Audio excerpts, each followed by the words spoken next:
I find it quite interesting that no one seems to be talking about Elon Musk's usage of the drug ketamine and how that might be affecting him as a person and in terms of his ideologies and in terms of the drastic things that he's been doing lately.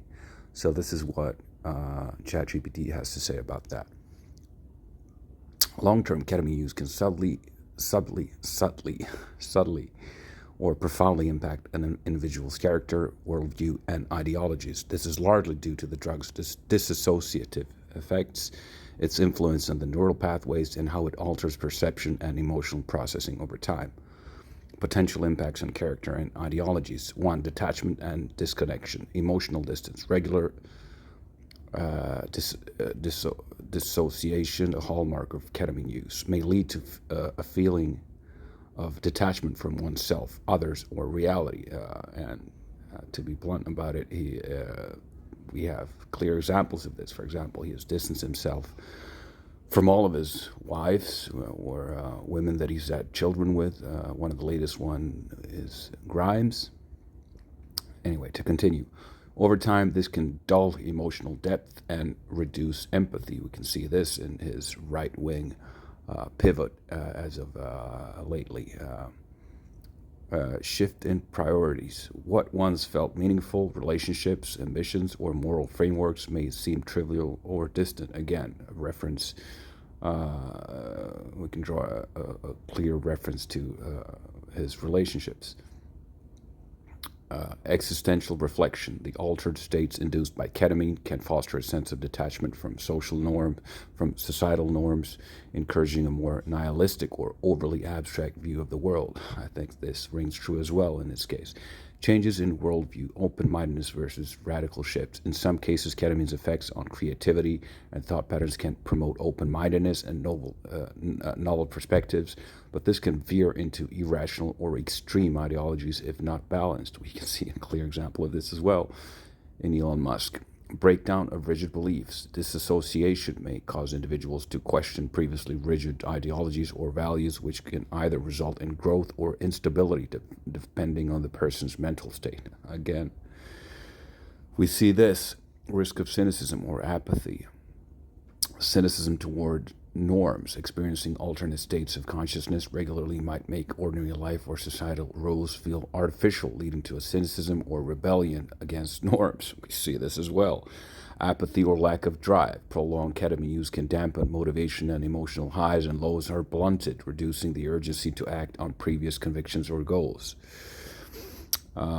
Shift in interpersonal dynamics. Isolation. A user might withdraw from relationships due to the introspective nature of ketamine use or because others cannot relate to their altered perception. Decreased patience for conventional thinking. Someone heavily reliant on ketamine for insight or relief might grow frustrated with others who don't share their worldview or who seem too grounded in traditional thinking. I think there's a parallel to draw from this as well. Potential for spiritual or existential changes, spiritual awakening or existential dread. Ketamine's ability to dissolve ego boundaries can provoke profound spiritual or existential experiences, which may strengthen or disrupt existential belief systems. Now, this I don't believe we see an example of. Quite the opposite. His ego seems to be growing bigger and bigger. Anyway, to continue, ego inflation. This is the one. For some, ketamine experiences might lead to an inflated sense of self-importance, particularly if they interpret altered states as evidence of unique insight or enlightenment. I think we see very clear proof of this being the case with Elon Musk. Factors that influence impact on character, frequency, and dose. Occasional therapeutic use is less likely to cause character changes than chronic high dose use. Underlying personality instability. Those with strong, grounded self concepts may experience less destabilization than those already questioning their values or identity. Purpose of use. If ketamine is used for exploration or therapeutic healing, it might foster growth. If used recreationally or as an escape, it's more likely to erode character stability. Now, this also seems to ring true in this case. Although he's not using it recreationally, according to what he says, he's using it to help him focus better.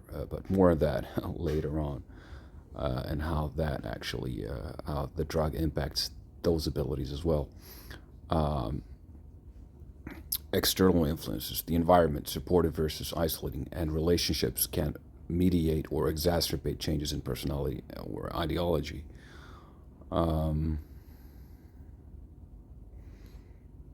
Yeah, it would certainly seem that him butting up to Trump has made him, has empowered him, and made him, and maybe exacerbated the changes in his personality and ideology. Can these changes be reversed? Short-term use. Changes in perspective are often reversible after discontinuation, particularly with the support of therapy or self-reflection. Long-term use. Persistent changes in personality or worldview may occur, particularly if ketamine has rewired key neural pathways or been used to suppress unresolved psychological issues. Now, in this case, we know that that he has had, and that he does have unresolved psychological issues. One of the biggest ones stemming from his childhood and his very dominant father, who he still doesn't have, or who he still to this day doesn't talk to. He actually, a couple of years ago, he made his last effort to try and build up their relationship by buying a house for his father, and that worked for a while, and then they got into a fight again, and Elon hasn't spoken to him since then, as far as I'm aware. So, long-term use. Persistent changes in personality or worldview may occur, particularly if ketamine has rewired key neural pathways or been used to suppress unresolved psychological issues. So to conclude, ketamine can be a double-edged sword. It might expand creativity, open-mindedness, or spiritual awareness, but prolonged or excessive use risks fostering detachment, cynicism, or apathy. The specific impact on character or ideologies will depend on the individual's mental state, reasons for use, and the extent of their exposure. Very interesting. Now, to go to the last part that Elon Musk also talks about a lot, which is his sleep problems. So how does ketamine affect sleep, and are people using it often having to take drugs with opposite effects to help them with sleep and getting other problems as a result of these constant counteracting measures? So the answer we get is ketamine's effects on sleep can be significant, particularly with frequent or long-term use. While it may initially disrupt or alter sleep patterns, its impact depends on the dose, timing, and individual factors. People using ketamine often do face sleep challenges and may resort to counteracting drugs, leading to additional complications. This is my point. It really does seem to paint a clear picture of Elon Musk's state. Effects of ketamine on sleep disruption. Ketamine is a stimulant at certain doses, especially recreationally, and can interfere with the ability to fall asleep or stay asleep if taken close to bedtime. Even therapeutic doses can disturb normal sleep architecture by altering REM, rapid eye movement sleep patterns. REM sleep suppression.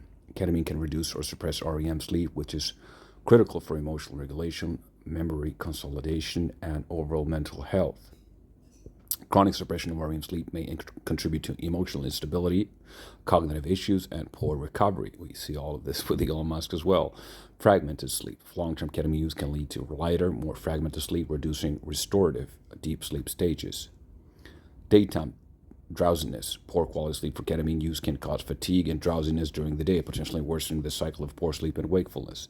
Rebound insomnia. When ketamine use is reduced or stopped after frequent use, individuals may experience rebound insomnia due to the body's reliance on the drug to modulate neurochemistry. Are counteracting drugs used for sleep? Yes, many ketamine users, especially those experiencing chronic sleep disturbances, which is the case with Elon Musk, turn to other substances to induce sleep or manage insomnia. This can create a problematic cycle of counteracting drugs. 1. Common drugs used to offset ketamine's effects on sleep. Benzodiazepines or sedatives. Drugs like lorazepam or diazepam are used to calm the mind and induce sleep, but can lead to dependence and worsen sleep quality long term. Z drugs, medications like zolpidem, Ambien, are used but may also have dependency risk and impair natural sleep cycles. Antihistamines, over-the-counter options like diphenhydramine, Benadryl may be used but can cause grogginess and long-term tolerance. Cannabis or CBD. Now, we've seen Elon Musk use cannabis on the Joe Rogan podcast, so the likelihood of him using it to help him with sleep is quite high. Some users turn to cannabis for its sedative effects, though high doses or specific strains can worsen REM suppression. Complications from counteracting drugs, addiction and tolerance. Using sedatives or hypnotics to combat ketamine's effects can lead to dependency and require increasing doses for the same effect. Rebound effects. Stopping sleep aids can cause rebound insomnia or anxiety, exacerbating sleep issues. Polydrug users. Combining ketamine with other drugs increases the risk of side effects, dependency, and health complications. The problem with constant counteracting measures. Number one, neurochemical dysregulation. And I believe we definitely have proof of this in Elon Musk, judging by how he has been acting lately. Regularly using opposing drugs can disrupt the brain's natural balance of excitatory glutamate and inhibitory GABA neurotransmitters, making it harder for the brain to regulate sleep independently. 2. Cognitive and emotional impact. Poor sleep quality and the use of multiple substances can impair memory, focus, emotional regulation, and overall mental health. Number 3, escalation of dependency. A cycle of ketamine use followed by sleep aids can trap individuals in a loop of escalating substance use, making it increasingly difficult to address the root cause of their sleep disturbances. Breaking the cycle. Behavioral interventions, establishing sleep hygiene, blah, blah, blah, used near bedtime. Anyway, ketamine... You can read all of this on your own if you're interested. So the conclusion. Ketamine can significantly disrupt sleep, leading many users to rely on counteracting drugs that introduce new problems such as dependency and additional health risks. This cycle of opposing substances often compounds the underlying issues, making it crucial to address the root causes of ketamine use and sleep disorder through holistic or medically supervised approaches. Anyway, all of this to say that Elon Musk clearly has shown signs in the last years of what the drug ketamine can create in an individual. And he's also admitted to taking ketamine. One of the biggest problems with ketamine is that you have the risk of tolerance building up after a while. And when that happens, you need to increase the dosage. When you increase the dosage, you increase the risk of other complications, among them problems with sleep. When you get problems with sleep, then there's the way to counter that oftentimes is to start taking other drugs that, when working together with ketamine, start creating other problems. So it's a slippery slope, in other words. Yeah, I just thought that I'd share this because I hadn't seen anyone talk about Elon Musk's usage of ketamine and clear signs of the side effects of the drug that he's been showing publicly. Thanks for listening.